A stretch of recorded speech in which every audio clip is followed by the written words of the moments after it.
What's up, guys? Welcome to Daily Dose of Reddit. This is your host with the curly hair who's sweet like a lemon square, who's sitting on a white chair. Actually, I'm not sitting on it. I'm standing next to it. I'm a liar. I'm a fraud. Zach, and today's subreddit is r/tales from the customer. I'm hyper. This story's called A Long, Painful, Ironic Story of Crappy-ish Customer Service. To preface this story, I am an iPhone nut. I love the iPhone. My personal opinion, I like the iOS and the look of it. If y'all like Androids, that's cool, fam, no beef here. Shut up, scum. And I have had 5 over the years. When the new iPhone 11 came out, I fell in love with it. I'm not the type to just outright buy a brand new iPhone. Dollar bills, yo! But I had the iPhone 8 and hadn't upgraded for a couple of years. The new camera looked amazing, and I use my phone a lot for my job. It seemed like a worthy investment just to upgrade it. Not just get one to have one. But up until the start of the story, I'd been trying to fight the urge to do it, as I couldn't 100% justify it. So on December 28th last year, my mom and I went on a spontaneous shopping spree in a city about an hour from her house. This city is 2 hours from the city that I live in, and I don't visit it very often. Matters later.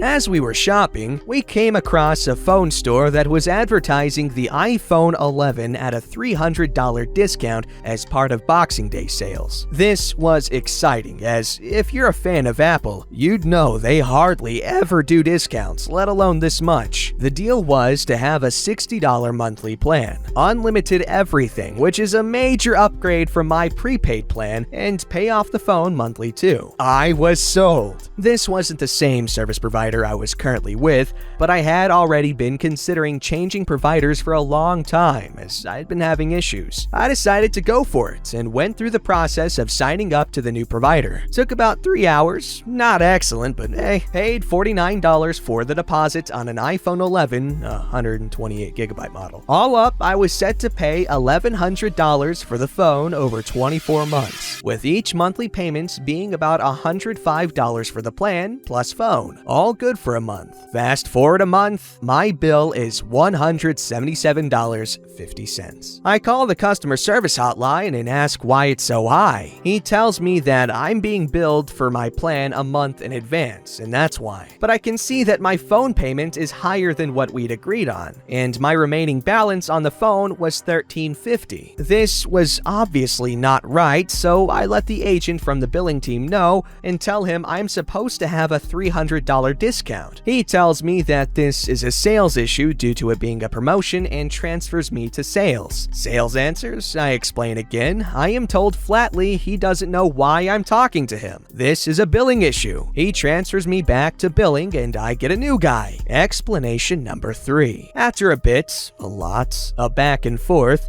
we figured out that the $300 promo is not a provider-wide promo and is exclusive to the one store, so he doesn't know about it. He tells me that I need to go into the store that I bought it from and get them to sort it. Here's the issue. I'm now 2 hours away from that store with no plans to head back there. I ask if they can transfer me to the store. He says no, he doesn't have that ability. He Googles the store, which I had already done, and called the number that came up, which took me to customer service, and gave me that number again. I hang up, I dial that number again. Someone new answers. A lady. Explanation number 4. She tells me that they don't have direct lines into stores, but she can email them my info and get them in contact with me. Yay. Success. Someone from the store calls me and basically says that whoever signed me up didn't do it right, and now they have to apply the discount to my bill manually. He tells me they are going to credit my account with the balance of my phone as it appears on my bill, and then monthly I'd be billed for the correct amount. Sure enough, $1,350 appears credited into my account. I'm asked to pay the bill as is, but my next bill will take into account the money I paid extra for the phone this month. Awesome. End of story? Heck no. Don't be silly. Fast forward to March. My second bill arrives. Same issue. I email my contact, much more streamlined, thank God, and he tells me, oops, they didn't fix the issue. They just gave me $1,350 credit. My issue with this was that the bill automatically paid itself from my credit that was supposed to be paying off the phone. And now I didn't have the right amount to pay off the phone. He told me not to worry, he'd get it sorted. A week passes, nothing's changed. I email again and finally prompt him to fix it. For my inconvenience, he credited me 2 times the monthly phone payments, which was really good of him. As of this month, all looks well with my bill, fingers crossed, so hopefully it all gets sorted. I just find it ridiculously ironic that I switched providers partially for the phone, but also because I'd been having so many issues with my previous provider. And then this happens. But all is well, I'm typing this on my iPhone 11 and it's a damn good time. I live in New Zealand, so all prices are New Zealand dollars. The iPhone I bought retails at $14.49 New Zealand dollars. Okay, my question for y'all is who had the first dollar? Because as an American, I'm inclined to think that we are the first people who adopted the dollar as our currency. Obviously, I know Canadian dollars, Australian and New Zealand dollars are all different, but they're called dollars. Now, I'm just trying to see who's unoriginal here. Anyway, see, this is why I hate dealing with customer service. Oh, this isn't my problem, let me transfer you. Oh, this isn't my problem, it's their problem, let me transfer you. And you get transferred back and forth, back and forth, back and forth, and no one knows what they're doing. Alright, this story's called Gatekeeper Cashier has me make a compelling argument to get a pizza remade. This happened a few years ago. It will never leave my mind. My girlfriend wanted pizza delivery. We ordered from one of the biggest chains in America. We got 2 large pizzas. Hers was bacon and extra sauce. Mine was just cheese. Pizzas arrive and I immediately notice that my cheese pizza is off. I barely see any sauce on it visibly. I take a piece out and break it in half to confirm that this cheese pizza did not have sauce. No sauce. Not exaggerating. I wouldn't classify it as a pizza. It's just chewy cheese bread at the price of a large pizza. So now I get to skip eating and leave to get this pizza remade. I wasn't even planning on leaving the apartment for the night, but off I go. For context on how I handle these situations, I try to be as civil as possible. Being polite and not cursing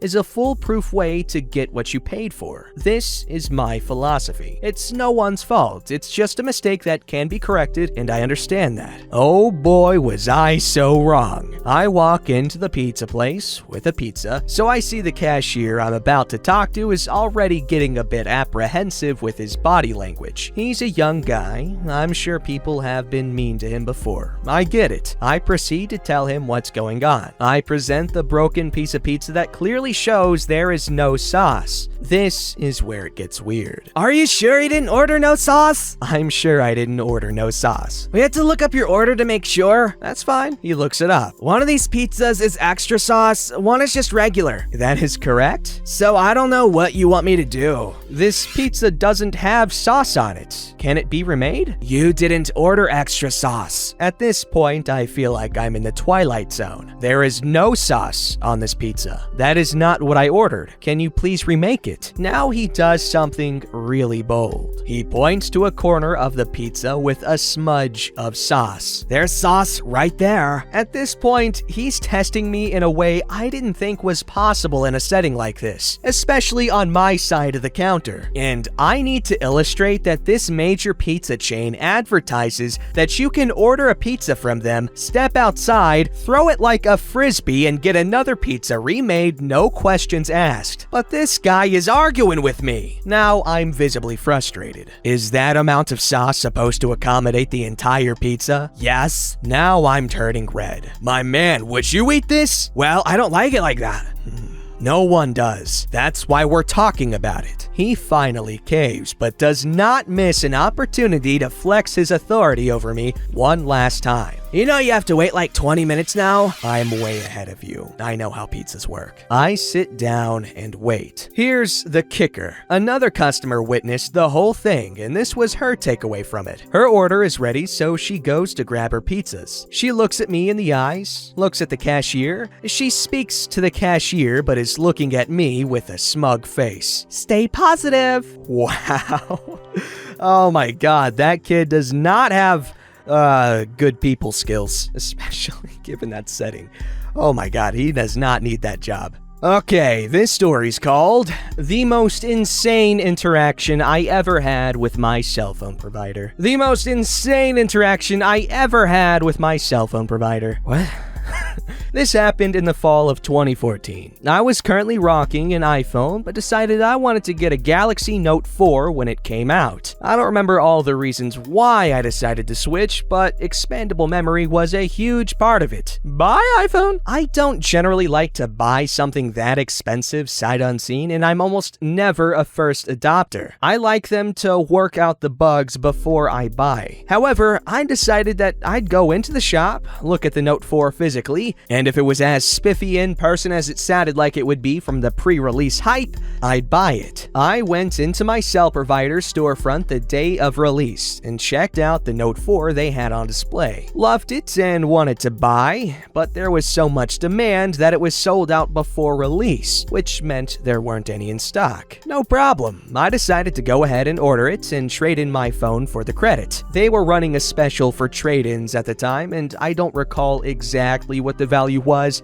but I think it was in the region of $150, which would be applied to the purchase of the new phone. Absolutely, yes, please, and thank you. This sort of deal usually goes swimmingly when they have the phone in stock. They do the switch in store, get your phone number on the new phone, take the old one, easy peasy lemon squeezy. Since they didn't have the new phone in stock and it would take about 2 weeks to get to me, they told me that they would apply the trade-in credit now, and when I received the Note 4 in the mail, to activate it, and then I could turn the iPhone in. Cool. I got my new hotness about a week and a half later, activated it, and then went to the store to give them my iPhone. Except they couldn't take it. Apparently, I was supposed to mail it in. For some reason, they weren't sure exactly where it should be mailed to and recommended I call customer service to get the details. Sure, can do. I want to be sure I get to keep my trade-in credit. Only customer service is fairly baffled as well. They also don't have the mailing info right on hand. Apparently, a mailing label should have been auto-generated when the transaction happened, and they didn't know exactly where I should send my phone as there are multiple addresses, HQ,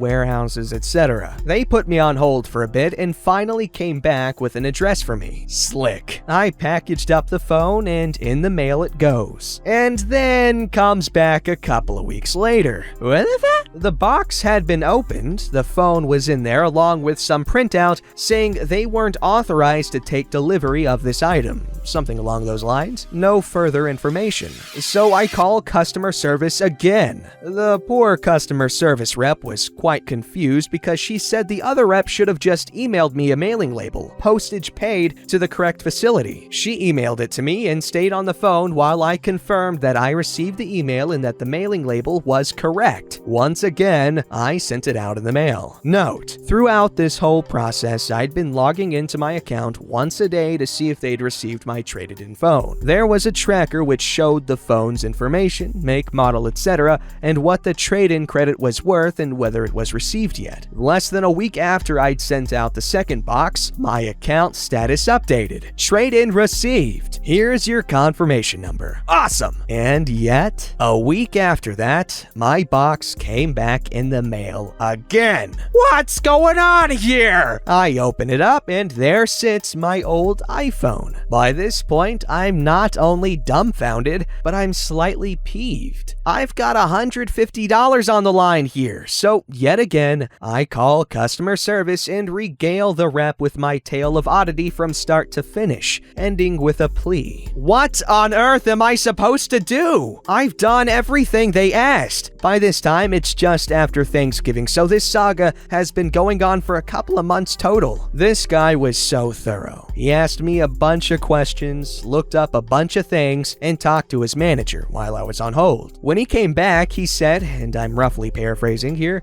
"So here's the deal. When you sent the phone in the second time, the correct facility did get it and noted it, which is why your account status was updated as received. The thing is that when they receive a phone, they assign a unique transaction number to the phone serial number. If you were to mail it back, the system would try to assign another transaction number to your phone, but one already exists exist for this trade-in, and it would probably get returned to you again. So what happens now is this. You get to keep the phone. Merry Christmas. I was just like, you're pranking me, right? There's no way. But it wasn't a joke. He'd gotten approval from the higher-ups. Apparently, they decided that this was the best course of action for the lowest amount of headaches on their end. My account already showed it as received. Their system showed it as received, so as far as they were concerned, it was now a ghost phone. My kid was pretty excited at Christmas to get my old phone. We hadn't planned to get them a smartphone for another year or so, but I wasn't gonna look a gift phone in the mouth. See, that's good customer service. Okay, no, it's not. That is not good customer service. That was actually really horrendous. But they did fix it in the end. He got to keep his phone. That's a pretty good deal in my book. Alright, this story's called The Car in Front of Me Paid for Me, and the baristas asked me to tip them. Pretty much what the title says. I feel a little uneasy about this interaction that I had. I was in a very popular coffee place's drive-thru, and the car in front of me paid for my order. It really caught me off guard, and I thought it was so nice. This never happened to me before, so I kind of awkwardly said to the workers, "Oh my gosh, that's so nice! What do I do now? Do I pay for the people behind me?" They said, No, you don't have to do that. You can just tip us. so I did? I don't know. The whole situation was awkward. I reacted awkwardly, and when they told me to tip them, I kind of just did and drove away, thinking, is it me or was this weird? Or is this normal? Okay, well, that was definitely a little weird. However, that does seem like something I would say, but I wouldn't say it seriously. I just say it as a joke. Like, I feel weird accepting tips as is, but I'd still probably say that just joking around. So maybe that's what they were doing? Then it just depends on, I guess, the way you say it in your body language. I say that, yet anytime I say something stupid that's obviously not meant to be taken seriously, everyone thinks I'm being serious, and I guess it's on me. Or I can take, I think it was Jacksepticeye who said this. I don't know, I heard it in a video a long time ago. It was like, I'm responsible for what I say. I'm not responsible for how people take what I say. But living by that rule definitely has some risks. Don't forget to like, subscribe, and hit that bell to never miss an episode.